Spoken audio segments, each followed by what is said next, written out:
देश के कई हिस्सों में आज जन्माष्टमी मनाई जा रही है और कुछ लोग कल जन्माष्टमी मनाएंगे। आपको बता दें कि कोरोना की वजह से मथुरा में इस बार कोई सार्वजनिक कार्यक्रम नहीं हो रहा है। जन्माष्टमी से एक दिन पहले मथुरा में इस्कॉन मंदिर को सील कर दिया गया है। दरअसल मंदिर के 22 लोगों की रिपोर्ट कोरोना पॉजिटिव आई है। फिलहाल सभी लोग होम आइसोलेट हैं। आज सीएम योगी गोरखपुर के दौरे पर रहेंगे। बाढ़ प्रभावित इलाकों में राहत सामग्री बांटेंगे। शाम में कोरोना और संचारी रोग को लेकर अधिकारियों के साथ समीक्षा बैठक भी सीएम योगी करेंगे। उन्नाव सांसद साक्षी महाराज को जान से मारने की धमकी दी गई है। पाकिस्तान के नंबर से 2 बार धमकी भरा फोन आया है। साक्षी महाराज ने एसपी को पत्र लिखकर मामले की जानकारी दी है। यूपी में कोरोना के बढ़ते केस ने सीएम योगी की चिंताएं बढ़ा दी हैं। इसकी रोकथाम के लिए 6 जिलों में विशेष सचिव स्तर के 2 नोडल अधिकारी नामित किए गए हैं, जिसमें लखनऊ, प्रयागराज, गोरखपुर, कानपुर नगर, बहराइच, वाराणसी शामिल है। अमेरिका में 4 करोड़ की स्कॉलरशिप पाने वाली छात्रा सुदीक्षा भाटी के सड़क हादसे में मौत हो गई। परिवार वालों का कहना है कि मनचलव की वजह से हादसा हुआ है। आपको बता दें कि सुदीक्षा मामा के घर जा रही थी। छेड़खानी को लेकर पुलिस ने इनकार कर दिया है।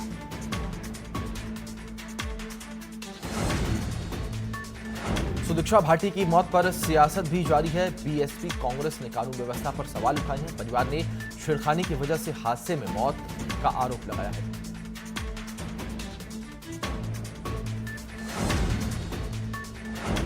सुदीक्षा भाटी की मौत पर मायावती ने ट्वीट किया है और उन्होंने ट्वीट कर लिखा कि सुदीक्षा को मनचलों की वजह से अपनी जान गंवानी पड़ी। यह अति दुखद, अति शर्मनाक और अति निंदनीय है। बेटियां आखिर कैसे आगे बढ़ेंगी? यूपी सरकार तुरंत दोषियों के खिलाफ सख्त कानूनी कार्रवाई करेगी।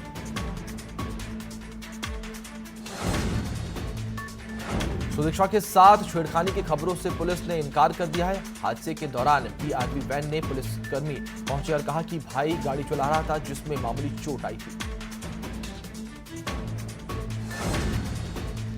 हापुड़ में बच्ची से रेप मामले में पुलिस ने आरोपियों पर इनाम घोषित कर दिया है। आरोपियों पर 50,000 का इनाम घोषित किया गया है। आईजी मेरठ प्रवीण कुमार ने दोषियों को पकड़ने के लिए इनाम घोषित किया है। 5 दिन बाद भी पुलिस के हाथ इस मामले में खाली हैं। आपको बता दें कि इलाज के बाद बच्ची की हालत अभी स्थिर है। बागपत में बीजेपी नेता की हत्या में कार्रवाई शुरू कर दी गई है। छपरौली थाने के इंस्पेक्टर दिनेश चिकारा को निलंबित कर दिया गया है। आपको बता दें कि हत्या के बाद सीएम योगी ने इस मामले में संज्ञान लिया है। साथ ही दोषियों के खिलाफ 24 घंटे के अंदर कार्रवाई करने के निर्देश दिए हैं। आजम खान के करीबी आले हसन पर गिरफ्तारी के बाद पुलिस ने एक और मुकदमा दर्ज किया है। रामपुर के थाना सिविल लाइन गांव आगापुर में किसानों की जमीन पर अवैध रूप से कब्जा करने में 25,000 रुपए का इनामी रिटायर्ड सीओ आले हसन खान को गिरफ्तार किया गया है। आले हसन के पास से एक फर्जी आधार कार्ड, एक फर्जी पुलिस परिचय पत्र और एक फर्जी आदेश उच्च न्यायालय इलाहाबाद का बरामद हुआ है। हरदोई में मामूली विवादों में 2 पक्षों में खूनी संघर्ष हो गया। दोनों पक्षों में जमकर ईंट पत्थर छोड़े। मारपीट में दोनों पक्षों के कई लोग घायल हो गए। मारपीट का वीडियो सोशल मीडिया पर वायरल हो रहा है। सोनार थाना क्षेत्र के मुंगलापुर गांव की घटना बताई जा रही है।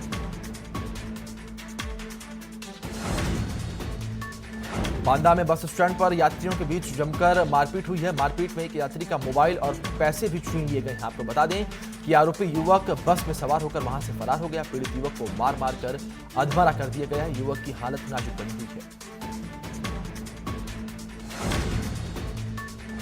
कानपुर में छेड़छाड़ का विरोध करने पर महिला की पिटाई कर दी गई। आपको बता दें कि महिला ने अपने जेठ पर छेड़खानी का आरोप लगाया है। महिला की पिटाई का वीडियो सोशल मीडिया पर वायरल हो रहा है। बर्रा थाना क्षेत्र के मनोहर नगर की घटना बताई जा रही है। बागपत में मामूली बात को लेकर पथराव का मामला सामने आया है। बड़ौत थाना क्षेत्र के पाठकोट मोहल्ले में बाइक को साइड लगाने में विवाद हो गया और विवाद इतना बढ़ गया कि दोनों पक्षों में जमकर पथराव होने लगा। अभी भी पुलिस किसी की गिरफ्तारी नहीं कर सकी है। घटना में महिला समेत 4 लोग घायल हुए हैं।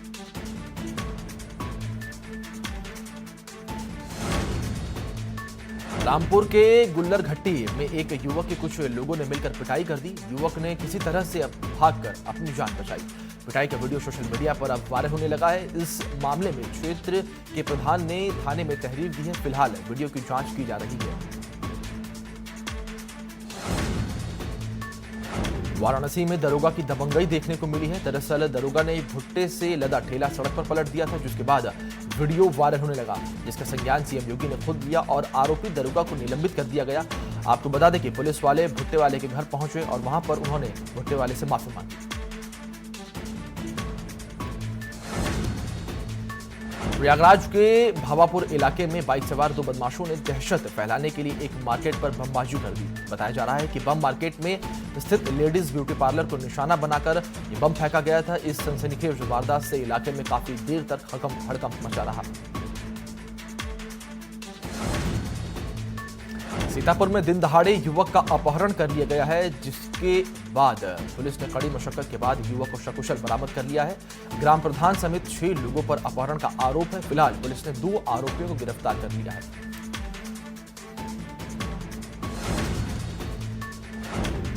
अमेठी में घर से दवा लेने गए लड़के का अपहरण कर लिया गया। 3 घंटे बाद रेलवे लाइन के पीछे बेहोशी की हालत में लड़का मिला, तो वहीं घर से कुछ दूर लड़के की साइकिल लावारिस हालत में मिली। आपको बता दें कि अपहरण के बाद 5 लाख की फिरौती मांगी गई थी।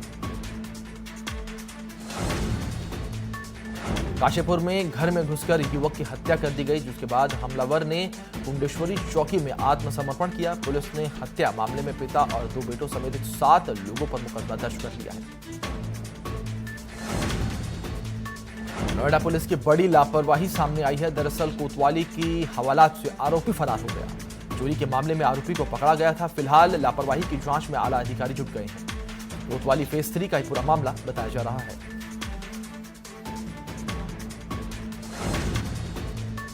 कानपुर के गंगापुर के पास मालगाड़ी और लोडर में टक्कर हो गई। घटना के बाद अफरा तफरी मच गई। जांच पड़ताल के बाद रेलवे विभाग की लापरवाही सामने आई है। आपको बता दें कि क्रॉसिंग बंद न होने की वजह से हादसा हुआ है। रायबरेली में डीसीएम ने बाइक सवार को टक्कर मार दी। टक्कर की वजह से डीसीएम में बाइक फंस गई और बाइक सवार की मौके पर ही मौत हो गई। आपको बता दें कि टक्कर के बाद गाड़ी में आग भी लग गई, जिस पर फायर ब्रिगेड की टीम ने काबू पाया। लालगंज कोतवाली का पूरा मामला बताया जा रहा है।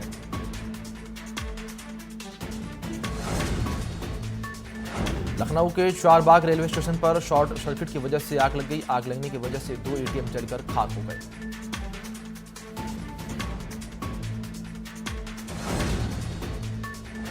आगरा में हार्डवेयर की 2 दुकान को चोरों ने अपना निशाना बना लिया। दोनों दुकानों से चोर पीतल की टोटी और नकदी लेकर फरार हो गए। चोरों की एक हरकत सीसीटीवी में कैद हो गई। सूचना मिलने पर पुलिस घटनास्थल पर पहुंच गई है।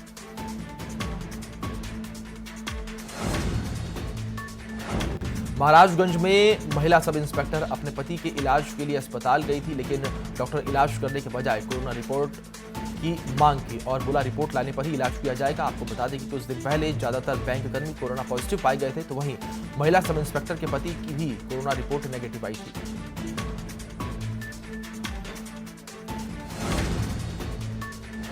कॉर्बेट टाइगर रिजर्व में बाघ के बढ़ने की वजह से गुलदारों के लिए चुनौती बनी हुई है। कॉर्बेट पार्क में 231 बाघ है, तो वहीं उसके लैंडस्केप में 35 टाइगर मौजूद हैं, जबकि कॉर्बेट पार्क के लेपर्ड की संख्या एक अनुमान के मुताबिक मात्र 80 से 82 बताई जा रही है।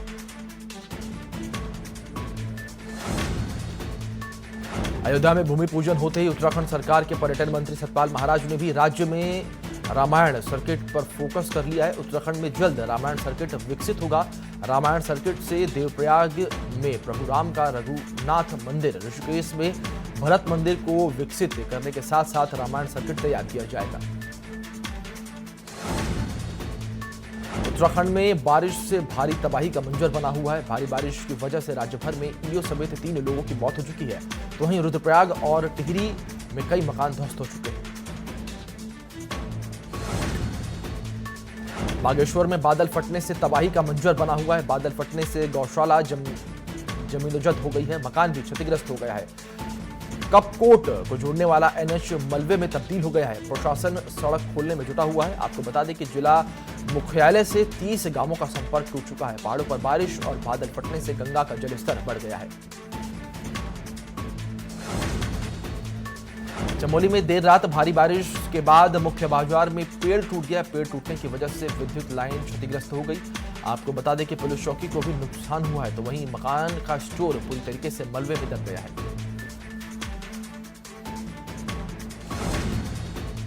पिथौरागढ़ में बारिश में चीन बॉर्डर को जोड़ने वाली लिपुलेख सड़क ने बीआरओ की पोल खोलकर रख दी है। दरअसल यहां जगह जगह भारी बोल्डर रोड पर गिरे पड़े हुए हैं। बॉर्डर पर तैनात जवानों को भी अपनी जान हथेली पर रखकर जाना पड़ रहा है। इस सड़क पर सैकड़ों ऐसे स्पॉट हैं जहां भारी बोल्डर गिरे हुए हैं।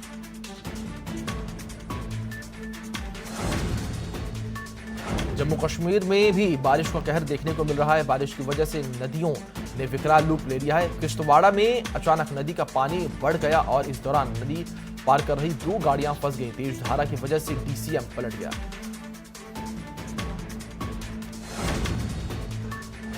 यूपी उत्तराखंड बॉर्डर से बचने के चक्कर में एक टैक्सी ड्राइवर ने सवारी से भरी गाड़ी को नदी से गुजारने की कोशिश की, जिसके बाद अचानक तेज पानी आने से टैक्सी बहने लगी।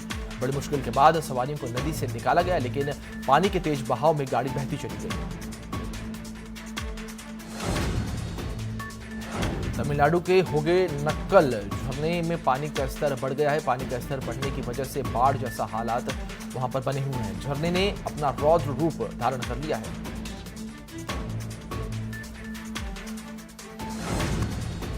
देश में 22,68,676 कोरोना के आंकड़े पहुंच चुके हैं। 24 घंटे में 53,601 नए केस सामने आए हैं। अब तक 45,000 से ज्यादा लोगों की मौत हो चुकी है।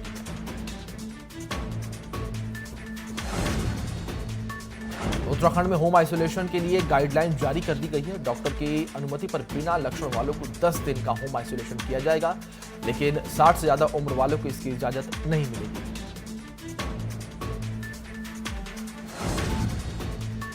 कानपुर के महाराजपुर स्थित ढ्योडी घाट पर नहाते समय युवक गंगा में डूब गया। सूचना मिलने पर पहुंची पुलिस ने गोताखोरों की मदद से तलाश शुरू कर दी है।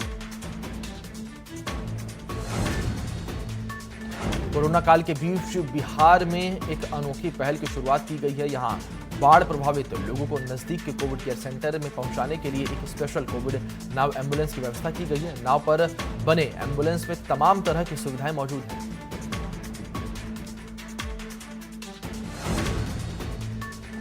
बेरूत ब्लास्ट में मरने वालों की संख्या 200 पार कर चुके हैं। इसके साथ ही लेबनान में जनता प्रचंड गुस्से में उबल रही है। जनता के गुस्से के आगे झुकते हुए लेबनान की पूरी कैबिनेट ने इस्तीफा दे दिया है। बेरूत धमाके के बाद ही पूरे शहर में प्रदर्शन शुरू किया गया था और लोग हिंसक हो रहे थे। अमेरिका में व्हाइट हाउस के बाहर फायरिंग हुई है। व्हाइट हाउस के बाहर जिस वक्त फायरिंग हुई उस दौरान डोनाल्ड ट्रंप प्रेस ब्रीफिंग कर रहे थे। उन्होंने पत्रकारों से बातचीत में इस बात की जानकारी दी है। हालांकि अब स्थिति नियंत्रण में है।